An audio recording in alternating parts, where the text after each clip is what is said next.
Occurring with great frequency throughout the canon are mirror scenes. These scenes don't advance the plot as today we're taught all scenes must do. For the most part, they often contribute little to a play's dramatic excitement or our understanding of the psychology of the characters. Think of the conversation between the gardeners and Richard II, the Porter episode in Macbeth, the graveyard scene in Hamlet. These scenes, however, serve a structural function. They were created to reflect issues and themes.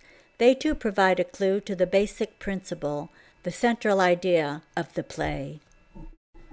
The playwright consistently organized the world into binary opposites: reason, faith; order, chaos; health, disease; light, darkness; sight, blindness; life, death. He created patterns of images around conceptual opposites.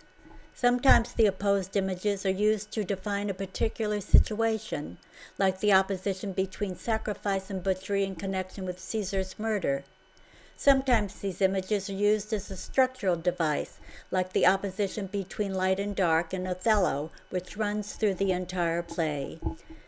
I spoke earlier about the 6 completed books of Edmund Spenser's The Faerie Queene, how critics have noted that the books are designed symmetrically, the first 3 devoted to the private or inner life, and the last 3 devoted to the public or outer life. This form of opposition, the antithesis between the inner and outer life, the individual and the state, is a fundamental component of Shakespeare's work. We can see a progression of Shakespeare's philosophical evolution in the 3 Roman history plays, in which the pure ideal of the state and the outer life gradually yields to the acknowledgement of the individual and the prominence of the inner life. First, in Coriolanus, set in an early point in the line of historical development, the state is the ideal. It is the common life to which all actions must have their reference. In Coriolanus, the rights of the individual are presented as a disturbing force, negative and wrong-headed. A good deal of time separates the age of Coriolanus from the age of Julius Caesar, the subject of the second play in the trilogy. The silent progress of humanity has carried with it expansion of the individual life in Julius Caesar, where the 2 sides of the opposition between the outer and inner lives meet in equal terms. Caesar seeks absolute power not for himself, but in order to do for Rome itself the service he has done for the Roman Empire. Brutus, at immense cost to himself, slays a friend he loves and believes innocent in order to save the country he loves more. A sudden revolution rather than a long span of time falls between Julius Caesar and the third play in the trilogy, Antony and Cleopatra.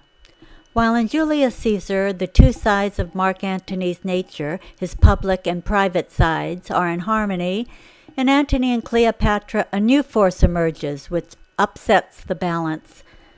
That force is Cleopatra, and it is her individuality that conquers Antony. The conflict between the state and the individual is now seen to be within Antony himself. The playwright used locale to create opposition as well. The opposition of Egypt and Rome in Antony and Cleopatra is as obvious and central to the story as is the use of black and white in Othello. The staging of these plays was as markedly symmetrical as is their structure, especially in the earlier Elizabethan period. In large scenes with many actors on stage, a central figure, such as a king, was generally selected as a focal point around which the other figures would be symmetrically arranged, just as in the Italian paintings we looked at earlier. Entrances and exits tended to bring opposed characters on and off stage in balanced pairs from opposite doors, sometimes sacrificing dramatic logic in order to achieve this symmetry. In 1945, Alfred North Whitehead, English mathematician and philosopher, wrote, "Art is the imposing of pattern on experience and our aesthetic enjoyment in recognition of the pattern." I've attempted to demonstrate that Shakespeare's plays are structured symmetrically. I've attempted to demonstrate that nearly all major scenes in the plays are patterned, that the overall scheme helps to shape the various episodes within each scene into a unified composition, and that the major scenes are generally composed of a number of panels, distinguishable dramatic segments. As in a cycle of narrative paintings, we pause to absorb each scene in turn before stepping back to view the unifying principle of the play as a whole. We see that Shakespearean dramaturgy is severely controlled design in which all elements relate to an overarching idea. We hope that this lecture has provided you with a new way of viewing Shakespeare's plays, one that will enhance your enjoyment and increase your appreciation of this incomparable body of work.